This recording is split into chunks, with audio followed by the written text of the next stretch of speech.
ડીસાની બાગાયતી અધિકારીની કચેરીની બાજુમાં પાલિકાની દિવાલનું પડું હાલતમાં પાલિકા દ્વારા થોડા દિવસ પહેલા લાખો રૂપિયાનો ખર્ચ કરી દિવાલને પેઇન્ટિંગ કરાઈ હતી। જો દિવાલ પડી જાય તો જનતાના ટેક્સના પૈસા કરેલ પ્રિન્ટિંગનો ખર્ચ વેડફાઈ જશે। ડીસા નગરપાલિકાનો વહીવટ દિવસે ને દિવસે કથળતો જાય છે। જનતાને વિકાસના નામે મૂર્ખ બનાવી જનતાના ટેક્સના પૈસાનું મોટું નુકસાન પાલિકાના સત્તાધીશો કરી રહ્યા છે। તેનો તાજેતરનો દાખલો જુઓ હોય તો ડીસા ઉત્તર પોલીસ સ્ટેશનની સામે આવેલ બાગાયતી અધિકારીની કચેરીની બાજુમાં પાલિકાની દિવાલ પર પાલિકા દ્વારા થોડા દિવસ પહેલા જનતાના ટેક્સના પૈસે પ્રિન્ટિંગ કરાવ્યું, બ્યુટિફિકેશન કરાવ્યું હતું।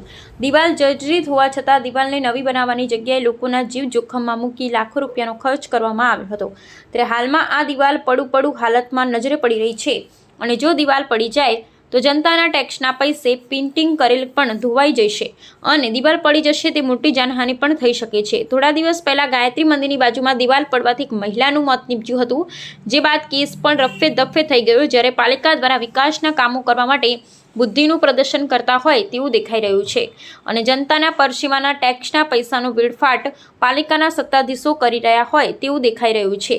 આ બાબતે આમ આદમી પાર્ટીના શહેર પ્રમુખ સુભાષભાઈ ઠક્કર દ્વારા પાલિકાના સત્તાધીશો સામે ભારે આક્રોશ વ્યક્ત કરાયો હતો।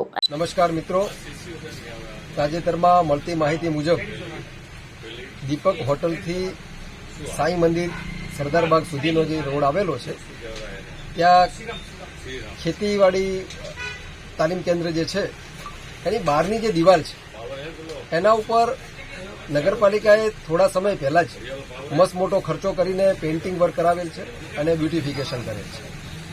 એના પછી પણ નવો એક પ્રોજેક્ટ છે 6.5 કરોડ વાળો।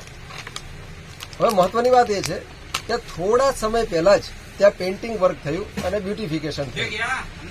હાલ અત્યારે જોવામાં આવે તો એ દિવાલ એકદમ જર્જરિત છે, ગમે ત્યારે પડે તેવી છે, ત્યાં કોઈ જતા આવતા માણસને ઈજા પણ થઈ શકે। થોડા સમય પહેલા ગાયત્રી મંદિર બાજુ પણ કોઈ દિવાલ પડેલી ને કોઈ મહિલા ઈજાગ્રસ્ત થયેલી।